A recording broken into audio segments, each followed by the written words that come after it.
भाऊ तुमच्या मित्राचा फोन आला. ठीक आहे टाक त्याला स्पीकर टाक. हॅलो, कुठे आहे भाऊ? बोल ना सोनू, काही कामात आहेस का? काय अडचण होती? पैशाची अडचण होती यार. बरं बरं ठीक आहे, होईल का? तो करतो लगेच. काय भाऊ, तुमच्या मित्र तुम्हाला येड्यात काढत आहे. ते खायचे वांदे आहेत, तू पैसे परत वापस देईन का?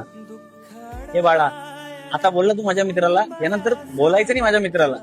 जेव्हा माझे खायचे वांदे होते ना, तेव्हा हाच मित्र माझ्या अर्ध्या रात्री उठून यायचा, बोलायचा, भेटायचा, सांगायचा. जेव्हा माझ्या भाऊकीने सुद्धा जेव्हा माझ्या पैशासाठी माझी लायकी काढली होती ना, तेव्हा हा मित्र माझ्या पाठीशी खंबीरपणे उभे होता आणि पैसे गोळा करत होता.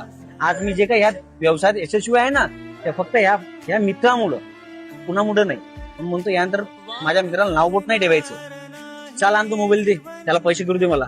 बरे मोबाईल चालू वाटते.